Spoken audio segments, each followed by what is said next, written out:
ज्ञान आ गया, विज्ञान आ गया, हर चीज आपके अंदर प्राप्त हो गया। अब अरे हरिओम हरिओम हरिओम, आइए बैठिए। तो इस भक्ति को लाने के लिए क्या है कि हमें जो है अलग हो जाता ना, अपने आप को क्या बनाना है? कमल।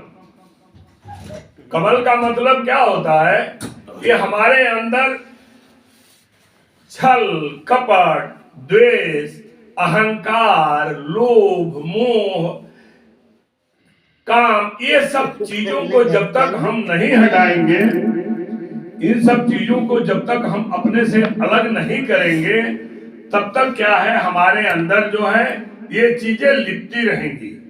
और जब ये चीज लिपटी रहेंगी तो भाई कैसे अच्छा लगेगा?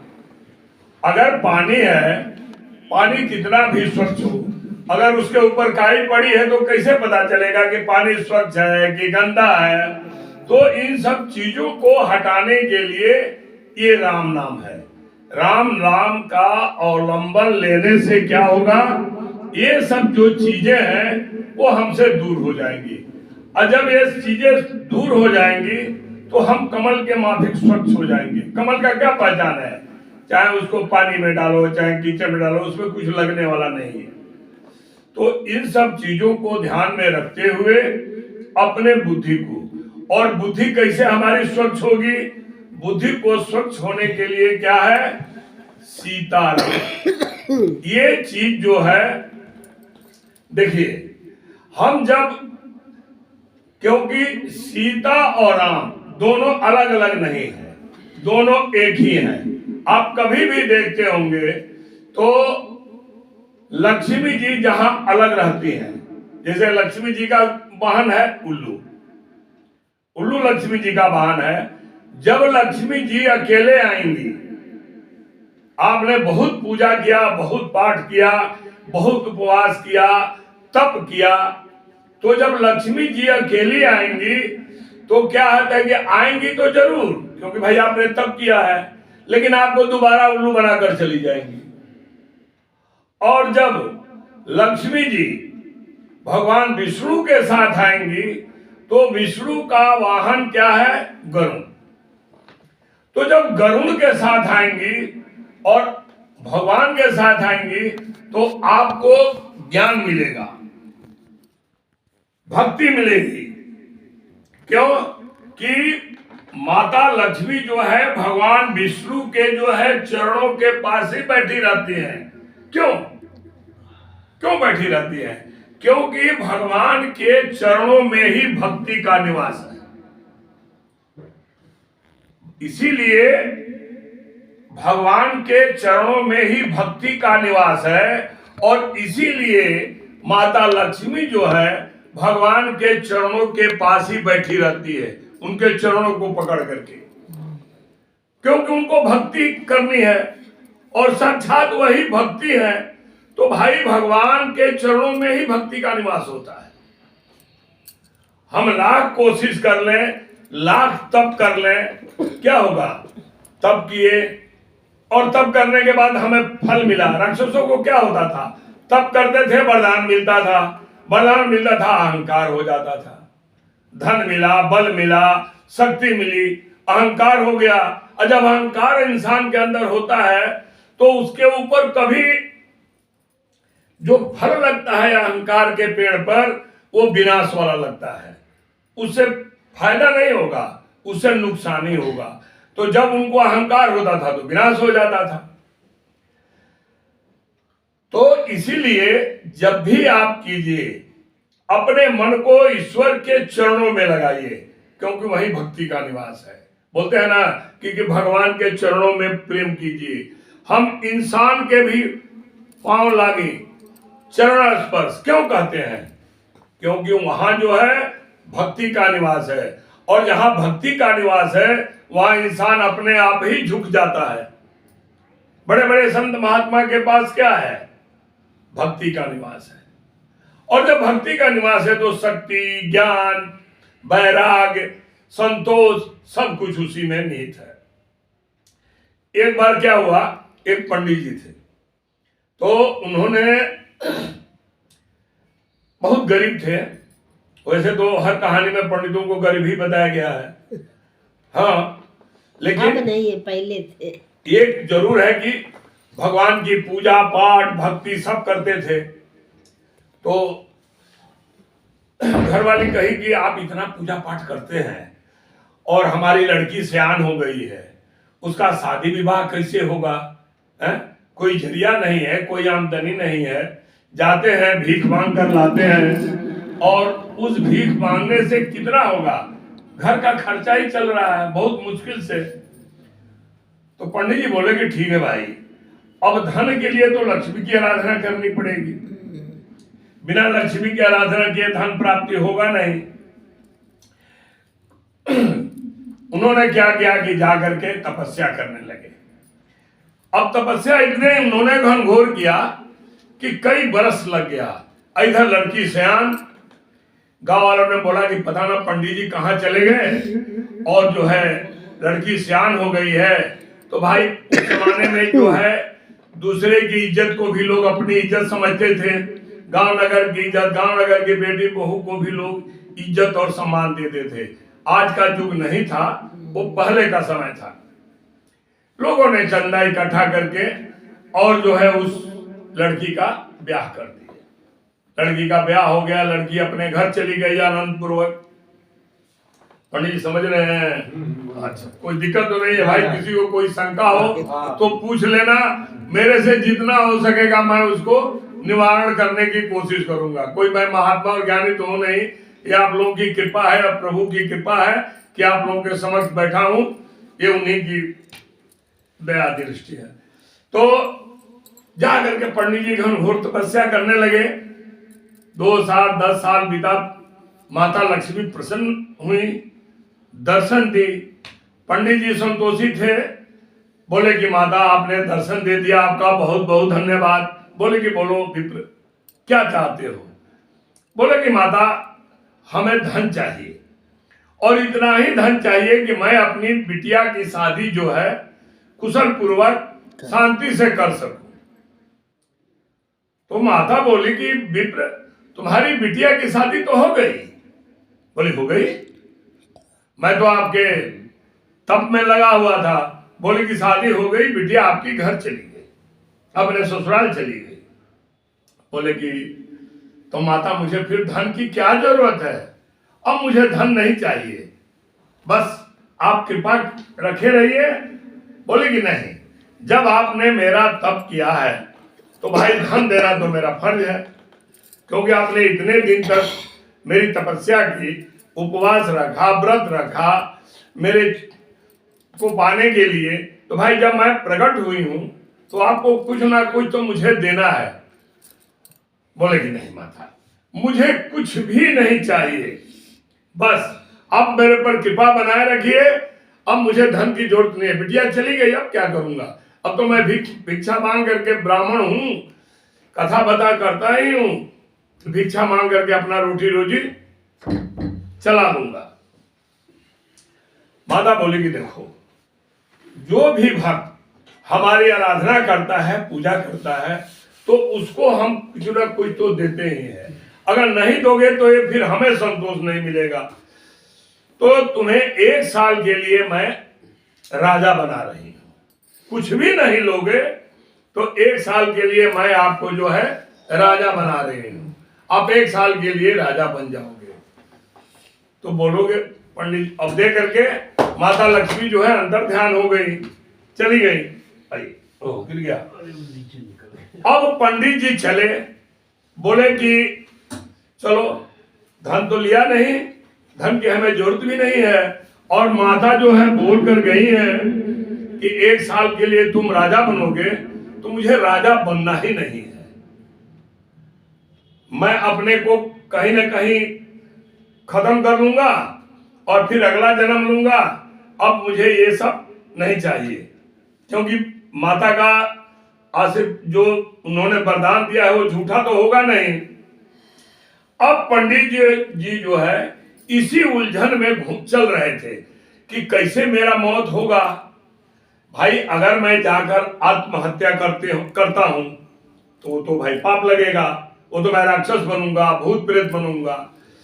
तो पंडित जी विद्वान थे, भजन भाव बोलते थे कि एक उपाय है, अगर किसी राजा के द्वारा मृत्यु दंड मिलता है तो पाप नहीं लगता है।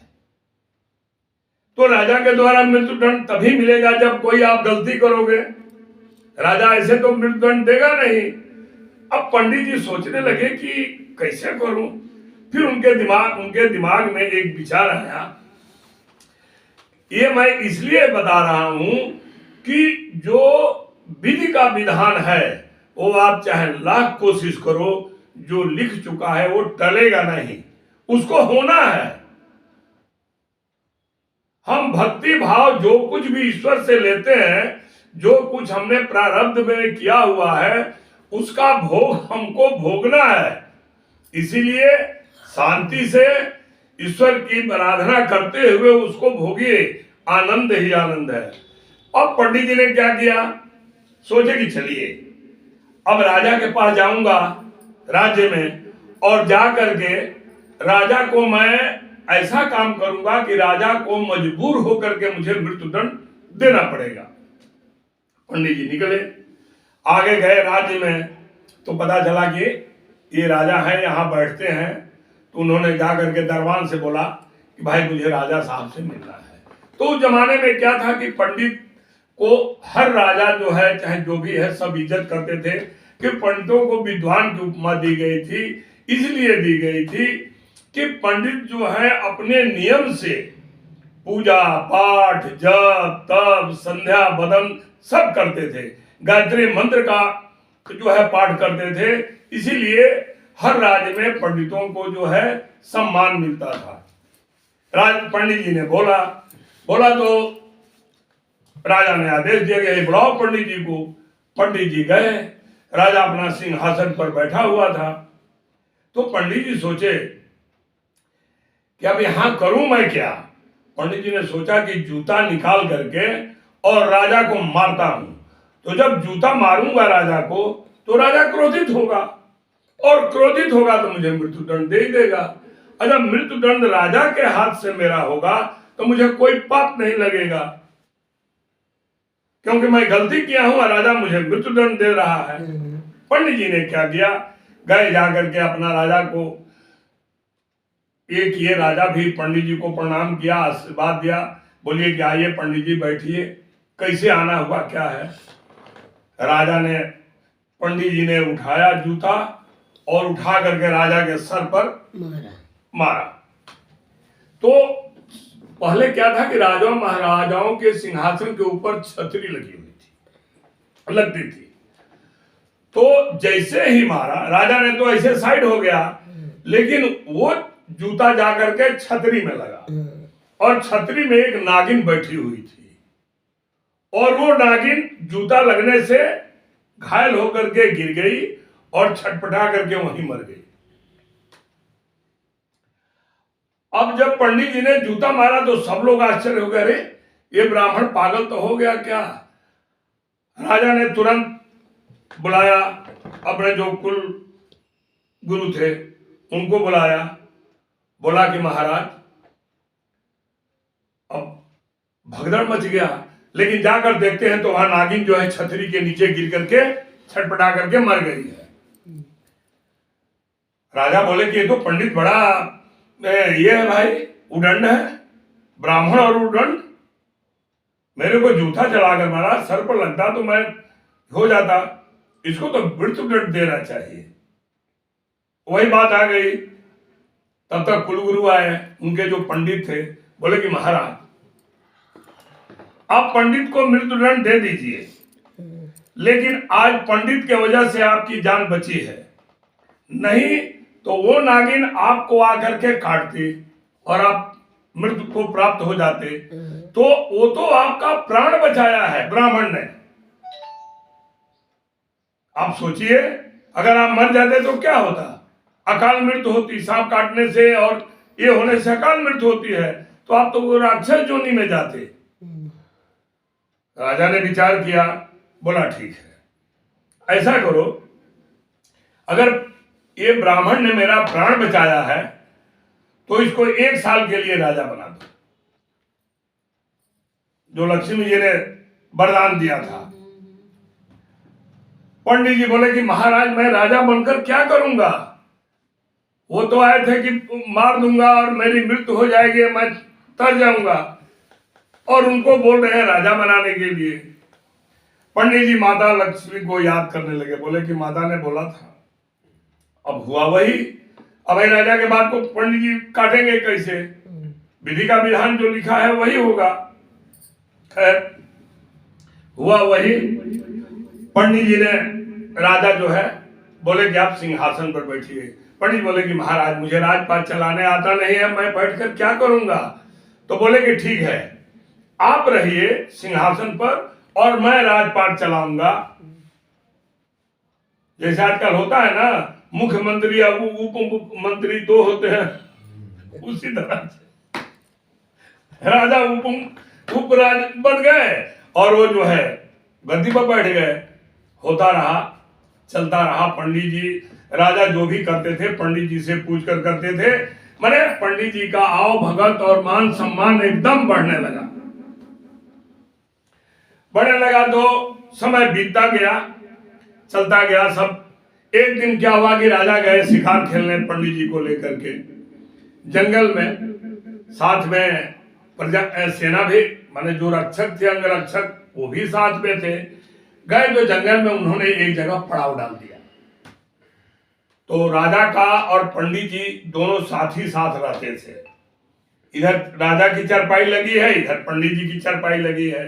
राजा गहरी नींद में सो गए, पंडित जी जगे हुए थे। तब तक क्या हुआ कि एक विषैला सर्प उधर से आ रहा था। कहां से?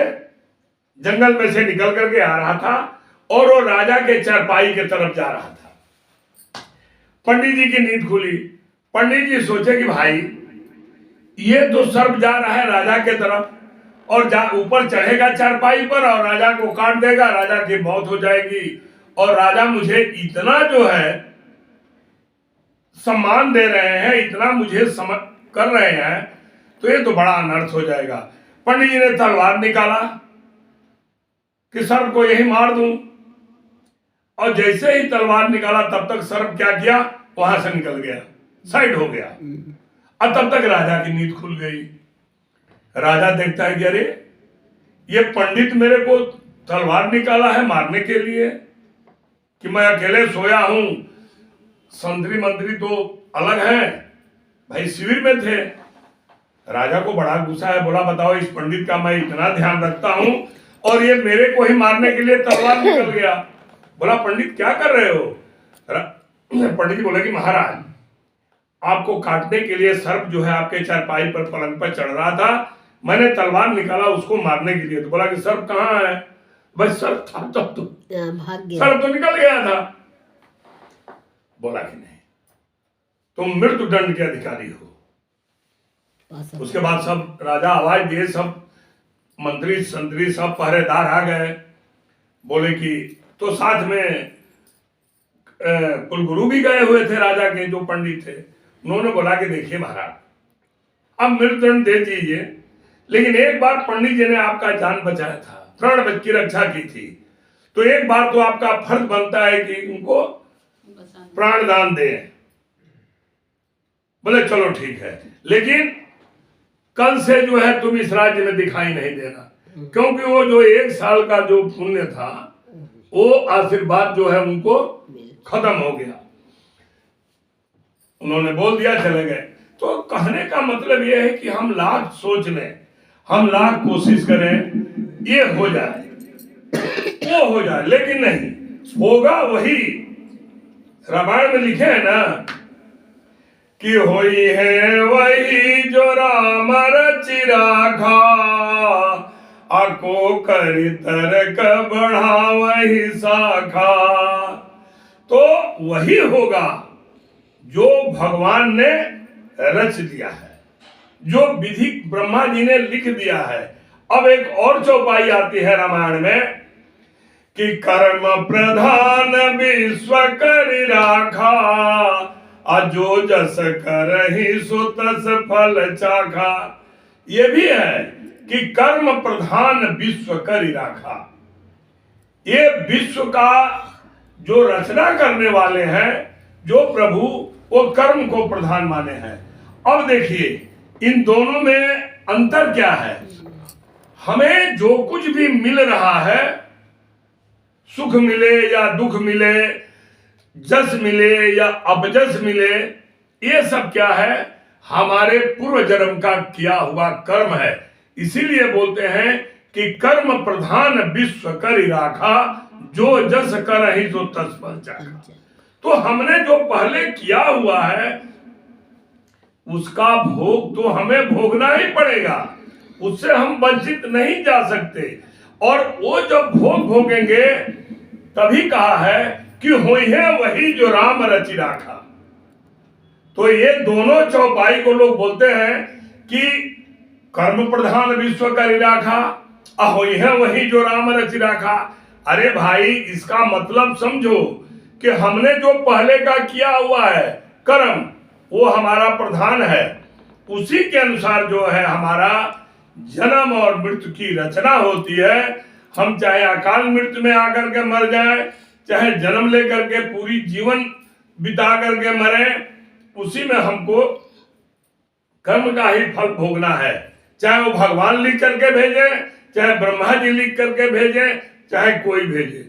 तो कर्म से कोई भी आदमी बच नहीं सकता है। इसीलिए कहते हैं कि भाई अपना कर्म सही करो।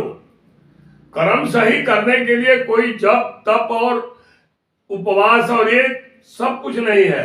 बस अपने अंदर द्वेष की भावना मत रखो, ईर्ष्या की भावना मत रखो।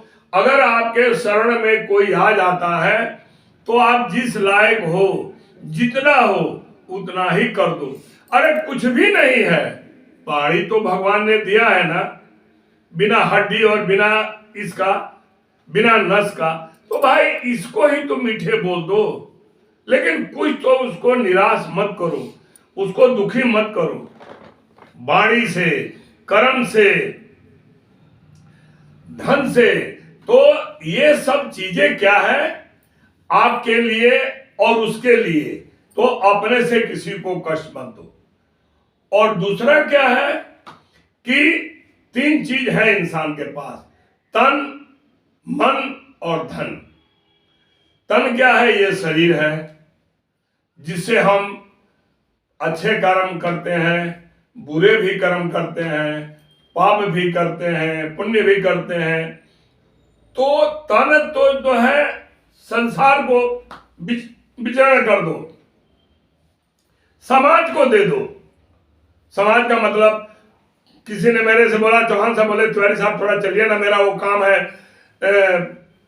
हॉस्पिटल में, जान पहचान है आपका। ठीक है भाई, हम अपने शरीर से, तन क्या है, शरीर से गए, उनका काम करा दिए, हो गया।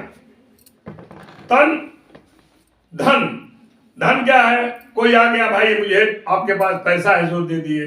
चाहे मैं किसी के पास गया कि भाई मुझे इस चीज की जरूरत है, थोड़ा इतना पैसा चाहिए, होता ही है। हम समाज में है, परिवार में है, व्यवहार में है, ये सब करना पड़ता है। लेकिन जो मन है वो ईश्वर को अर्पण कर दो, क्योंकि ये जब मन आपका ईश्वर में अर्पण हो जाएगा, ईश्वर में लग जाएगा, तो आपको न तन की चिंता रहेगी, न धन की चिंता रहेगी। न धन की भी चिंता रहेगी कि धन हमारे पास है कि नहीं है, हो या ना हो, क्या करना। हमने तो अपने आप को, मन को भगवान में लगा दिया। अब वो जैसे हमारे मन को चलाएं, जैसे चले, हम खुश हैं। तो क्या कहते हैं कि तन मन धन सब है तेरा, तेरा तुझको अर्पण क्या लागे मेरा। अरे भाई, धन दे दो समाज में, तन दे दो परिवार में, लेकिन मन को तो ईश्वर में लगा दो। तीनों नहीं कर सकते हो तो कम से कम एक को तो ईश्वर के समर्पण कर दो। और जब ईश्वर के समर्पण कर दिए कि हे प्रभु मैं आपका हूं, बस नाम जपो मत जपो। अगर इतना आपने अपने मन के श्रद्धा भाव से इतना ही कह रहे हो कि हे प्रभु मैं आपका हूं, कृपा रखिए, तो भगवान आपकी सुन लेंगे। उनके पास तो करोड़ों कितने कान हैं, उनको दूर जाने की जरूरत नहीं है। वो कहते हैं ना कबीरदास जी कि कंकड़ पत्थर जोड़ के मस्जिद ले ही बनाए, ताचड़ी मूंगा भांग दे क्या बहरा